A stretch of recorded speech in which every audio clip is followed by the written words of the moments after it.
Welcome to episode 67 of Communicast, a communication skills podcast. I'm Scott D'Amico, president of Communispond, a global communication skills training organization.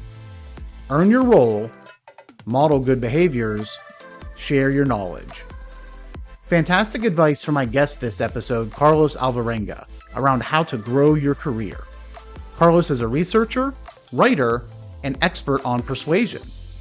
In this episode, we talk about the rules of persuasion, why you need to know your audience, and the different types of listening. I hope you enjoy. Carlos, thank you so much for joining me today. Thank you for having me on, Scott. It's a pleasure to be here. To kick things off, why don't you tell the listeners just a little bit about you, your career journey, and the exciting work that you're doing today? So my journey starts after my undergrad studies. I'm from Latin America originally, from El Salvador. So I returned to El Salvador and I worked as a journalist for 3 years. After 3 years, a friend of mine had gone to business school and her boss wanted to publish a book and was looking for a ghostwriter. So they hired me to ghost his book. I came back to the US. That got me in a roundabout way into consulting. I had a long career in management and ended up as a partner at Accenture and Ernst & Young. A few years ago, I was kind of tired of all the travel, so decided to leave business and to focus on what I'd always wanted to do, which is to write again and research. And so I began a research project that led to my first book, which was published last fall, called The Rules of Persuasion.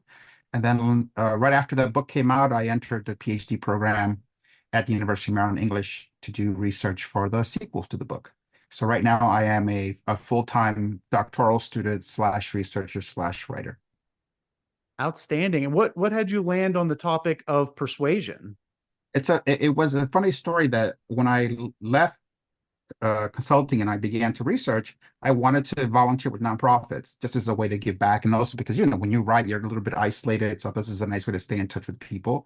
The first project I came across through a website called Catch a Fire, which is a project managing site with volunteers and nonprofits, was a very senior gentleman in Europe who runs a global disaster relief agency. And his project was, help me. I'm not a very interesting speaker. I hate public speaking in a way. My team has had it, and they forced me to come on this website to get some help. So I connected with this gentleman through Zoom, very senior, elder statesman sort of personality. And I said to him immediately two things. I said, look, first of all, my experience, and I've seen hundreds of really great speakers, some very, very famous, up close and personal. Speakers tend to come in one of two flavors. You kind of have the classical musicians who can read a script sort of word by word, and it's always the same, and it's always the perfect. And then you have the jazz musicians. You kind of give them a theme, and they improvise. It's always the same message, but never the same speech. There's always variation. I said, Danny, you're a jazz musician trying to play Bach. It's going to be hard. Let's focus on jazz. The second thing was, I've seen your speeches, I've seen your videos, and I don't think you're really thinking about persuasion. Almost every time we talk to somebody, we're trying to get them to agree to do or believe or think something, especially in your context as the chairman of this nonprofit. But you haven't thought about this. Let me go find a book on persuasion that we can sort of work through together, and I think that'll help. So I ordered some books, and what I found was that the books really weren't about persuasion. That may have been the title. They were about manipulation or psychology or sales or negotiation. I honestly couldn't find a book that just focused on persuasion itself. So I dusted off a book from college called The Rhetoric by Aristotle, the philosopher. I made a PowerPoint deck with the book, and I took him through this PowerPoint deck. Some nice, light, easy reading. Exactly. It's Aristotle made simple. And so the project was a huge success. He invited me back for a second project. Fast forward a year, I've done a dozen of these projects, and my wife says, you need to write this down. I think you've done a really nice job of updating Aristotle, expanding it, explaining the parts that are kind of complex. I said no. She insisted. I put together an outline. I sent it to a friend of mine who has an agent, book agent, and the agent came back and said, if you write the book, I'll get it sold. I'll sell it in 30 days. Just write the book. I did. It was sold in 2 weeks. And after 3 years of research, writing, the publishing process, which takes a while, as you may know, the book was finally released in August of last year, and it's called The Rules of Persuasion. Very cool, and congratulations on that. I like the analogy there between kind of the classical and the jazz, the different types of speakers. And one of the things you hit on is that you've seen up close and personal a lot of just fantastic communicators, great public speakers. So, from your perspective, when you hear that, right, when somebody says so and so is a great communicator, or they have excellent public speaking skills or strong communication skills, what does that mean to you? What's the image that comes to mind? To me, the best communicators are about what I wrote in my book, which is they persuade us of something. They want us to, typically with persuasion, you want someone to either believe or act in a certain way or do something or all of the above, right? And the great communicators are able to get us to believe what they think is true. And this is the key point of my book. I start my coaching when I coach people with the question, persuasion is dot, dot, dot. And I never had anybody who could actually fill in that sentence with a lot of confidence. And I said, this is okay. I'd be surprised if you could, because we don't study this in school. We used to Mm-hmm. a long ago, then it was taken out of the curriculum. So imagine if your job depended on playing the piano at the office every day, but you didn't know that there were things called music schools. It doesn't matter because your promotion is coming up. So why don't you go play some Mozart and then we'll talk to the promotion board. Well, I don't know. Well, it's okay. Play it anyway. We'll see how you do. Sure, once in a while, somebody will play just because that's the way the world works, right? There's a bell curve of talent in music. But Mm-hmm. most of us, and persuasion is like that. What I wanted to explain in the book is that there is a method, there's technique. It's not a soft skill. It's not an amorphous thing. It's a technical art, as Aristotle would say. It's predictable. It works by rules. And that's what I wanted to explain in the book. Makes complete sense. And I think sometimes persuasion gets a bad reputation. People, I think, confuse persuasion with manipulation. And one of the past guests made a great distinction. Persuasion is trying to get somebody to do something that is going to be good for them, versus manipulation is trying to get somebody to do something that's going to be good for me. And so you kind of look at it from that perspective. When you're focusing on persuasion, ultimately you're trying to get them to think, act, believe, do something that ultimately is going to benefit them. I said that's true. And then one slight twist, which is first, manipulation is trying to get someone to do something unwillingly or reflexively or without having thought about it, right? For example, in Cialdini's book, if I give you a gift before I ask a favor, you feel guilty. Therefore, you might return the favor. That's not persuasion to me. Persuasion Mm-hmm. is I get you to willingly accept as true what I believe is true, right? And that's a very different thing because we want the person to make a rational choice to believe what we believe or to accept what we believe is true as true for them as well. And this, to me, this is the essence of persuasion. It's not sales or closing a deal. It's a communal thing, right? If you love, I don't know, Saving Private Ryan, and you just Mm-hmm. think it's the greatest movie ever made, there's something nice about me saying, yeah, I do too. But once I accept that, then we're sort of united in this little community who loves this film or this music or this sports team, right? And I think at the essence, as human beings, we want others to share our truths. We want Mm-hmm. others to love what we love. And that's what persuasion is for in the best sense. Absolutely. And I do love that movie. That is a fantastic movie. So hopefully we're on the same page there. Mhm. Carlos, as you think about the workplace today, and as folks are either preparing to enter the workforce, maybe they're thinking about moving up to the next level to try and grow in their career, we've hit on persuasion, but what are some of the key skills, key communication skills that you really think are critical for success in a career today? I'd say it's three things. First of all, of course, since I wrote the book on persuasion, I think being understanding how that works and how it really works, right? The three modes that make it work are critical. But I'll add two other things. One is audience. So I have a chapter in my book about the four types of audiences that we come across, right? The first one is ourselves, because we're always trying to persuade ourselves of things. Mm-hmm. There's a dialectic, which is us, you and I right now, you one-on-one. There's a defined audience, which means it's a bounded set, all employees in this company, everyone who watched the Super Bowl. And then there's the universal audience, which is all anybody anywhere who could ever receive our message, right? Most of us, especially in business, deal with dialectic. We're talking to our Mm-hmm. boss or with a defined audience, our customers, our stakeholders. Thinking about the nature of audiences and how they operate and how persuasion functions in the audience is a phenomenally important skill. The other one is listening. So I have a chapter in the book about listening, and the basis for the chapter is a book called Psychoanalytic Listening by Salman Akhtar, the psychiatrist, and he wrote a handbook, a thin volume, a handbook for analysts and for psychiatrists on how to listen to patients. And he says, when you become a therapist, there are lots of books on how to talk. There are Mhm. very few books, if any, on how to listen. And he describes 8 different ways of listening.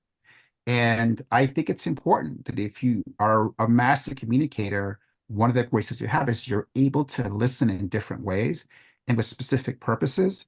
And those 3 things, if I had sort of right, the trilogy here, right, there is persuasion, Mhm. there's understanding of the audience, and then there is a very advanced ability to listen and to deploy different listening strategies in different settings, which is the point of Akhtar's book. So the idea of audience and listening for me, they very much go hand in hand. And as you think about listening to an audience, for me, a lot of that is, on the front end, you're doing research and you're prepping. To me, that's also kind of falls into that listening. I want to understand if I have that defined audience, right? Maybe it's all employees at my organization. Have I listened to feedback? Have I talked to different leaders? Have I talked to different people within the organization before I start crafting my message, whether it's a email that's going out to everybody or a presentation that you're giving at an all hands? Have you done that homework and understood within that audience, within, say, that defined audience, there's likely smaller subsections of the Right. audience, whether it's job function, seniority, how long they've been with the company, whatever it may be. There's lots of audiences within the audience. And then, yeah, really just, focus and to take the time to listen. And I like what you said there, this idea of different types of listening. I'm listening for different reasons. Am I listening to understand, just kind of understand your point of view? Or am I listening to really figure out what's going on so I can perhaps try and solve? I think there's nuances to how I'm going to listen there based on ultimately what the goal of that interaction is. You're exactly right, Scott. He mentions, just to give an example, the first 2 types. The one type of listening called analytic listening. So analytic listening is when I'm trying to find flaws in an argument or trying to find things that don't make sense or logical contradictions, right? It's very specific.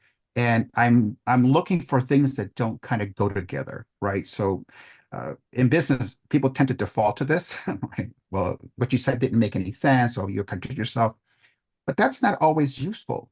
A Mhm. different type of listening is called empathic or empathetic listening. And that exists because some patients, the most important thing that you want to do at the beginning is just have them recognize that their emotional state is understood by you.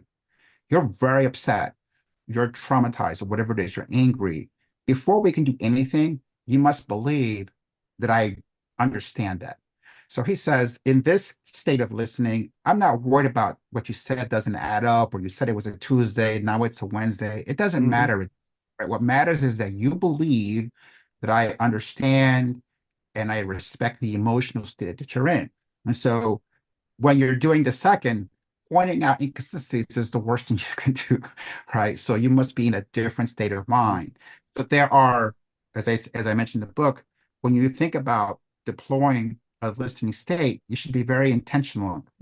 Which is the best state at this moment for this audience, and if not to come at it, which is default, which is I'm going to find out what's wrong with what you said, right? That's useful sometimes. Many times it's not. Mhm. And for me, effective communication doesn't happen by accident. There's so much that goes into truly effective communication. And what you're describing here is making sure that you've prepared for the type of conversation that you're having. You need to know, am I going into this with kind of that analytical questioning or the empathetic listening? It's going to really dictate the types of questions that you may prepare or the types of questions you're going to ask. And also, I think the context that you provide in that discussion. As you're providing context to those questions, Carlos, the reason I'm asking this is it'll help people open up and really understand your point of view and where you're coming from. I think one other thing, and I mentioned in the book, is this, right? So I make the metaphor that persuasion is chemistry with language. And so the what happens is that a great communicator understands the elements, what I call in the book, the periodic table of persuasion, right? Every message I looked at thousands, is made of some combination of these 21 elements. So there's 7 elements in character, 7 of argument, and 7 of emotion. And whether it's people talking to people 3,000 years ago, or God talking to Moses, or whoever it is, these formulations, most of them are pretty ancient and they get recycled over and over again. So chemistry is the critical thing. And if the chemistry isn't working, what I coach people to say, take a step back and ask yourself another question, which is, what must fundamentally be true in order for my chemistry to work? For example, some chemistry only works above 0 degrees Celsius. If it's too cold, the chemistry doesn't work. Some Mm-hmm. chemistry requires heat, the opposite. So if the other condition isn't there, the chemistry fails. The same thing happens with human beings. If your chemistry requires everyone to like you and you're not liked, I don't care what the message is, it's going to fail. If your chemistry requires a sense of urgency and the team doesn't share it, the chemistry is going to fail, right? And I've seen this before with the executive who wanted to persuade his company that they needed to do a digital transformation. Well, guess what? A bunch of employees didn't think it was necessary. A bunch didn't think it was possible. So the context wasn't right. And I call this the fundamental truth. What must fundamentally be true in order for your message to work? And the example I give is Nike. To the best of my knowledge, Nike has never run an ad touting the benefits of exercise. Why is that? Because exercise being good for the human body is a fundamental truth in Nike's persuasion universe. It doesn't need to persuade us of that. And I think in business, I've seen executive to executive who assumes that a truth is present when it isn't, right? And so they are doomed to failure from a Mm-hmm. communication standpoint before the word is said. So taking a step back and say, what am I assuming is true in the minds of my audience? And if you can't define that, then it's worth a moment to think about that before you begin to create the chemistry of the message. The chemistry of persuasion. That's one bringing me flashbacks to high school chemistry. So I'm having a having a bit of a moment here. I know I definitely struggled in that class, but to me, it's so true because as you think about it, a communication can go out, whether it's email, speech, presentation, and it can flop.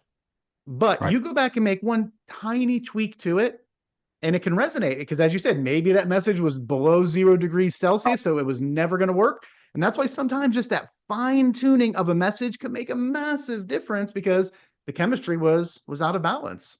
You're exactly right. And I tell people the biggest challenge I have with people who I serve to coach is that most people, especially in business and really any kind of management role, if you think about the three modes of persuasion, right? The elements and character, who is talking to me? What is talking to me?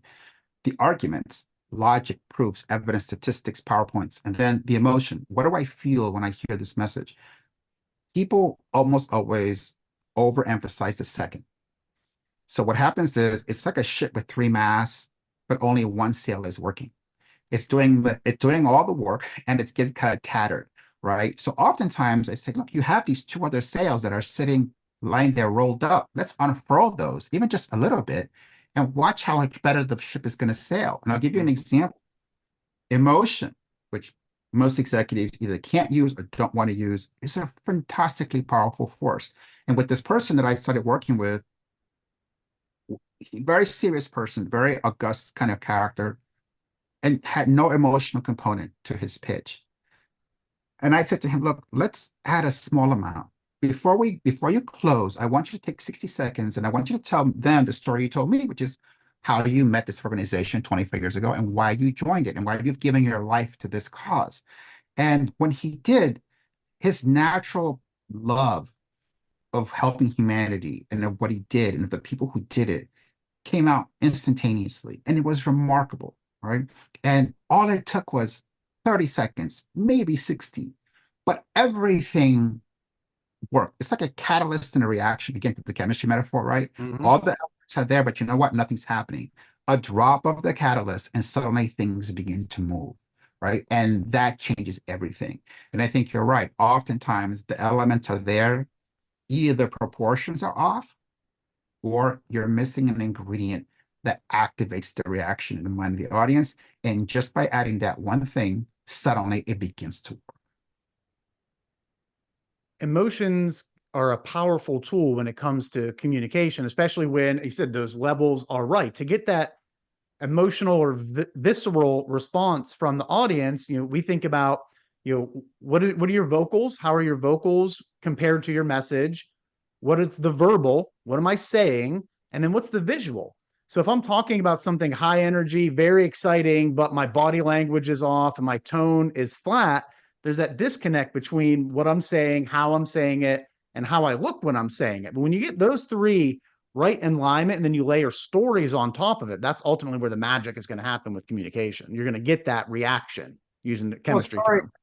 I think of there's chemistry and there's delivery method, right? We have pills, we have liquids, we have capsules, and a story is a kind of capsule, right? So Mm-hmm. it's a way of delivering the chemistry to someone. And the thing about emotion that I explain to people is that, in ancient times, they were obsessed with this. So there are 7 kinds of anger, 6 kinds of hate, 5 kinds of envy, right? And so you don't need to get that crazy. If I say to you, I want you to think back to your first day here when you started in this company 10 years ago, go back to how you felt that first day. You stop, you slow down, you go backwards in time, right? Anger speeds it up. Can you believe what that person just did? Let's go talk to them. Your brain races forward, right? And so the great communicator knows this emotion slows the audience's brain, this emotion speeds them up, this creates this effect, this one creates that effect. And so I'll give another one I talk about in the book. One of the 7 kinds of emotions is mystical. So a mystical emotion is one that we feel but can't explain. Awe. So my favorite mystical emotion in business is what I call Saint Steve stories. So this is the stories about Steve Jobs. And I come across this, from time to time, the day I met Steve Jobs, right? And so you get these Saint Stephen moments where I was ushered into his presence, and then he was either the most amazing person or he was a complete jerk or whatever. And so, but you often get this element of I was in awe. I didn't know what to Mm-hmm. say. There's a mystical sense to these stories, right? And when people tell, oh, the founder story, 2 people in the garage, can you imagine it was like, right? Or the early days, there's this sense of trying to create this Mm-hmm. undefined thing, right, in the workforce. And the people who do it well, which are few, have an amazing power at that moment, right? If someone who tries to do it in a way that is clumsy or doesn't really understand what you're trying to affect, it ends up failing most of the time. Absolutely. It is one of those things that one takes a tremendous amount of practice to get that to that level, if you ever get to that level. But having the self-awareness to know, where am I at in my communication journey as to what type of message or reaction or types of stories or interactions or engagements with people that I should be having, right? Because sometimes you try to run before you can walk, you end up falling flat on your face a little bit. There are simple things to do. People ask me, how do I get started? And I go, well, first of all, understand there are these 3 modes. So who's talking to me? What do I know about them, right? What categories do they belong to? The arguments you're going to present, and then again, what do you want me to feel? Aristotle says of the 3, the most powerful is character of the speaker. And for a character of the speaker to be effective, it must satisfy 3 conditions. 1, the person knows what they're talking about. Okay. 2, they speak with good intentions. 3, they mean us well. Mm-hmm. They're trying to bring us some benefit, some personal benefit. You tick all those boxes, character, the light turns green, and suddenly it's working.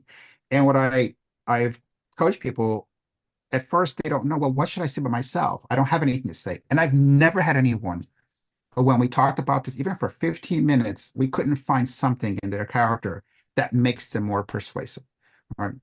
It's a story, something about how they grew up, something about what they believe, how their parents raised them, some hardship they overcame in order to be successful. And these are powerful things. In fact, the most powerful thing in character is origin of the 7 elements in character. So where Mm-hmm. does character come from? That's because we think of arguments as sort of built for the moment, but your character, we imagine, is something more fixed, more fundamental. So we place a tremendous amount of emphasis on where someone is from. How was that character created? And by the way, the more tribal or the more elite the audience, the more origin affects that audience. And so even just thinking about where I'm from, where was my character formed, which is a small thing, Suddenly, back to the original point of a little bit of this changes the whole formula, right? Hmm. That's very effective. And I've seen this happen time and time again where someone simply adds a small vignette about their life or about what something they've been through, and the audience reaction changes dramatically. That's why origin stories are such a big part of movies and books and video games, comic Exactly. books, this whole universe. What's someone's origin story? Because the audience can connect to it. Oftentimes they're seeing part of themselves in that. It may not be a direct one-to-one correlation, but they're finding something that they're able to relate to that they've gone through or somebody that's close to them have gone through. And as you said, it makes that connection and starts to establish that credibility. And in fact, sometimes the origin is more interesting. If we think about Batman, the Mm-hmm. character, right? When we see Batman in full form, what do we have in common with Batman? We're not Bruce Wayne. We don't have a butler. We don't have an underground lair, right? But when you find out that Batman, Bruce Wayne, the character, was created because his parents were killed, he was an orphan through a tragedy at the age of whatever it was, 9 or 10. Okay, it's a child going through some heartache. We all recognize that, right? So we're actually close to the character at the point of origin. Typically, it's a common thing with superheroes. The closest moment is at the point of origin. A kid walking to the museum looking at spiders. That's much more like us than Superman flying through the canyon. I mean, Spider-Man flying through the canyons Right. of Manhattan. By the time the hero is fully formed, there's a great distance between them and ourselves. But at points of origin, it's the closest point between an audience and a superhero, funny enough. Mhm. Spot on. Carlos, shifting gears a little bit, if you were to Mhm. think about you and your career journey, the success that you've had throughout your work, the consulting that you're doing, the book, if you had to look and say, it's this one or two key communication skills that really have played a big part in getting me to where I am today, what would you say those are? The first boss I had taught me uh, all management to me goes back to this first boss. And I used to say he had three traits, right? And one was he merited the job. He was really good at what he did. He was an expert, and nobody ever asked, how did he get this job? He Mhm. he was our go-to person for anything technical and for us to understand something complicated. Two, he did everything he asked us first. So we're working late, he's working later. We're staying for the weekend, he's not leaving the office, right? So everything he modeled the behavior in a way that there was never any sense of I want to do something difficult. I'm going to go home now, right? I'll be Mhm. back to no. If we're staying, he's staying. And the last one was he over communicated. And so if there was a change of plans or something had to be altered, he would tell us what had to change, but also why. But even into the highest levels of the organization, well, look, this happened 3 days ago, and then there was this other conversation, and then that led to this decision, and this is what we're going to change this. And I didn't understand at the time why he did that because it got to the point where like, okay, we get it, right? Let's tell us the whole backstory. But what he knew that we didn't was that some of us in that group were future leaders, and he was talking to them Mhm.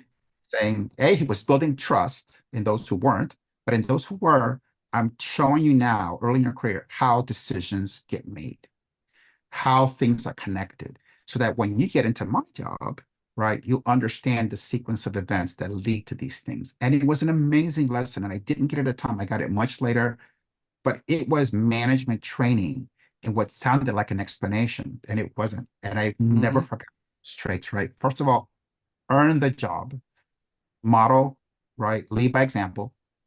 And three, share everything you can share and treat everyone who works for you like they're your future boss. And I that stays in my mind, it stayed in my mind throughout my whole career. Fantastic pieces of advice. And I think back to when I was in high school, I played football, and I remember I had this one coach that was always right there alongside of us. When at the end of practice, we were running sprints, we were running laps, doing conditioning. He would get right out there and do it with us. And at the time, he's probably late 30s, early 40s.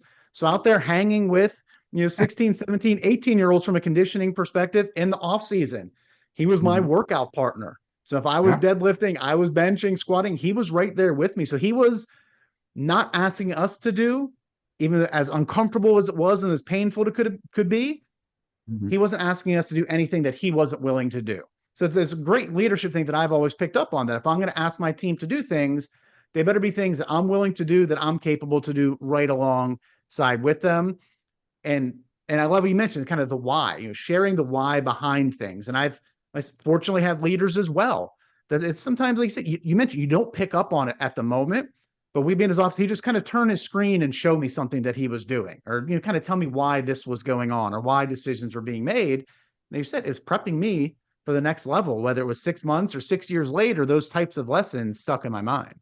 And it's remarkable how it still resonates for you, right? And I talk about in the section on character, how one of the elements of character is status. So status is power of speaker relative to the audience. So are you more powerful or less powerful? And status is interesting because it works bi-directionally. By that, I mean, it works by affirmation. I remind you that I'm powerful, and that's why you should listen to me.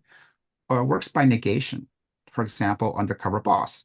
We're persuaded that the person learned because they took off their suit and they went into the trenches and worked with the employees. So they reversed their status.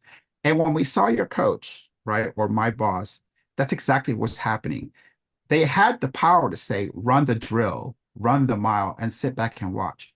But they reversed their status and joined you on the field, right? Joined you in the lap, joined you in the run, in the push-ups. And that's why you remember that. That's the chemistry behind that moment. It is the reversal of status, which when it's done honestly and for the right reasons, is a phenomenally powerful thing. And however many years later, it's still in your mind that afternoon with that coach. That's how strong it was. Absolutely. Carlos, as we are wrapping up here, two final things I have for you. One, just general advice that you would have to folks listening to this around the importance of developing the skills that we discussed today. And then also the best way for folks to either get in touch with you if they have questions, or to find your book. Sure. So the advice to me is being thoughtful about how and what you say to people. So how am I communicating, and saying intentionally, do I understand the strategy I've deployed? We talk so much, and it's such a big part of our life that we don't usually stop to think about why it is that you communicate in the way you do. So just taking a moment and saying, okay, what is my style? How do I listen? Of these modes of persuasion, which is a daily activity for us, which ones am I good at? Which ones come natural to me? Which ones do I want to develop? You're not going to master all of them, but you don't need to.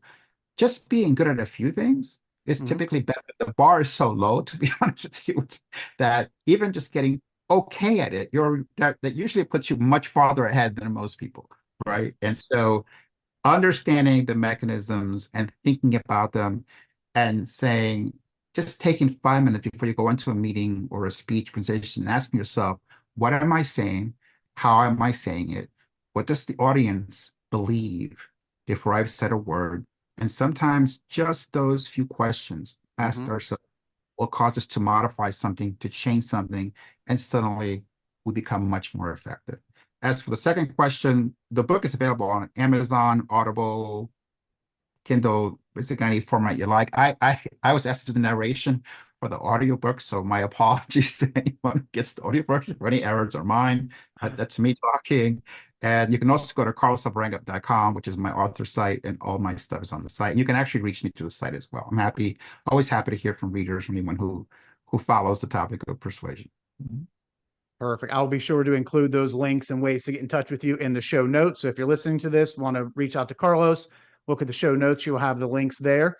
Carlos, thank you so much for joining me today and sharing your expertise. I thoroughly enjoyed the conversation. It's a pleasure, Scott. Thank you for having me on, and thank you everyone who's listening. Have a great day. Take care. A special thanks again to my guest, Carlos Alvarenga. Carlos's point on the different types of listening is very important. Knowing why you are listening will help influence not only what you are listening for, but also the types of follow-up questions you should ask. As we wrap up this episode, remember that the journey of improving your communication skills is ongoing. Make sure to stay connected with Communicast by subscribing so you can benefit from conversations with future guests. If you found value in today's episode, I'd be grateful for your support. Leaving a rating or review is a fantastic way to let us know the impact this show has had on you. Thanks, and have a great day.